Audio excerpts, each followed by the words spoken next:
Hey everybody, Kevin here at Brown's Homestead Harvest House. I'm down in our butcher shop, the meat shop, just doing a deer for a family friend. And I'm doing the back straps and the loins. And I want to kind of show you the different things you can do with them if you want to. Some people have their own thing. I just know with deer and elk and moose and all the wild game, it's kind of neat to have a variety.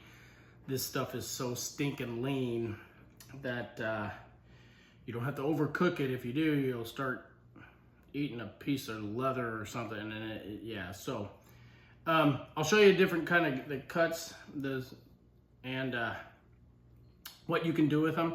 This is a deer back straps and then the loins. Some people kind of call them the same. To me, they're not.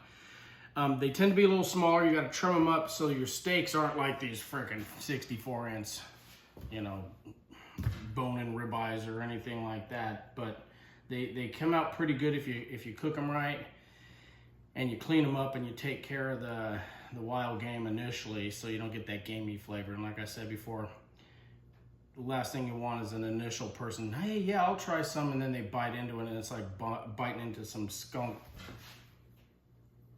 meat, and you don't want that. And then they'll never try it again. And that's with anything, burger, sausages, anything. So try to clean it up as best as you can. No, the best you can. So I'll show you. This is the back straps on the loins, and I'll kind of show you a couple cuts here real quick, and then we'll wrap it up. Thanks for tuning in. Okay, and like I said, some people call the back straps the loins and stuff. I really don't care, as long as you enjoy it and you kind of know. But to me, there's two loins on an animal and two back straps. This is the loin, and this loin, this is the tenderest, probably the best piece of meat on any animal. On beef, it's a filet mignon, you know, inside the cut. It's up inside the groin on the inside of the animal. The muscle rarely gets used. That's why it's so tender. And it is really good. There's supposed to be two, but wild game, sometimes things go bad when you're taking care of it and you lose stuff. This is one back strap. Now the back straps are like your pork chops. They're off the back of the animal, down the spine on the back side. You know, T-bones, porterhouses are basically the back straps. Okay, I debone them and clean them up as best as we can, or as best I can, you know, which is pretty good. I'll leave them like this, and these are about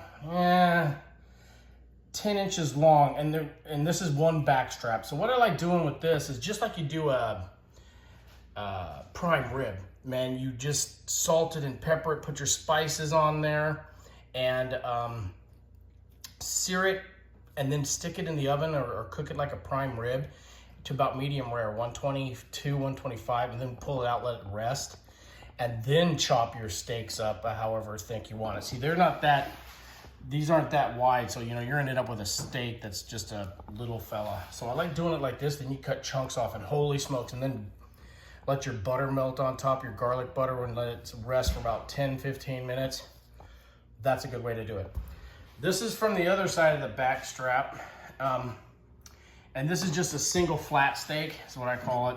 You know, if we were to cut them up, we could cut them this way, but then you're only getting like a little 4-inch by 1-inch little steak, and by the time they cook down, you're eating like a Tootsie Roll.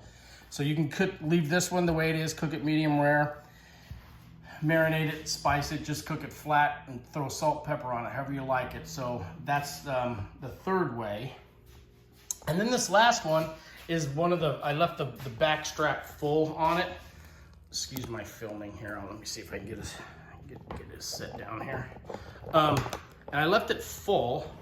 And what I kind of want to do is show you guys, if she doesn't type over on me real quick, is like just the steak. Now see, you can cut it. Hopefully this is on here. Let me back this way. You can cut them like this to about 1.25 inches, okay? So you get one steak. You know, that's a bite for some of us. Or you can call what's butterfly them. And what you do is you cut down about halfway 3/4. This is still a little frozen.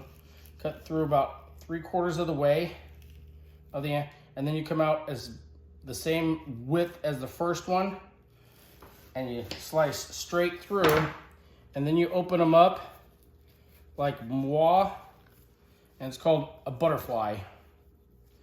Okay, and then that way you kind of double your steak a little bit, you know, and just a little bigger steak than that initial, you know. But people say, yeah, give me my backstrap steaks and stuff. So you'll cut these steaks, and they're that big, you know. And it's like, hey, where's all my meat? Well, there you go, brother. Shoot a bigger deer. But wild game, especially deer, people, you know, well, how much did my deer weigh? Oh, it weighed 120 pounds dressed out, you know, just the carcass and the meat. And then they're like, well, where's all my meat? You know, I thought that, you know, you're not going to get 125 pounds of meat back, man, between the bones, undesirables, aging it, you know, and they got to trim the leather off and stuff like that. So just expect that loss of about 30% of your weight. But anyways, so this is a deer backstrap, butterflies, regular 1.25" cut steaks for you. I'll cut that up in the regular size. So hopefully this little knowledge on cutting up the back straps. And never mess with the loin. Just leave the loin, that's up in the crotch area. Leave that full. There's usually 2 of them. These are so good. You get your animal with some fresh Brown's Homestead Harvest House eggs, and then make yourself some nice homemade bread. Cook that sucker up in the morning. You'll be eating good, baby.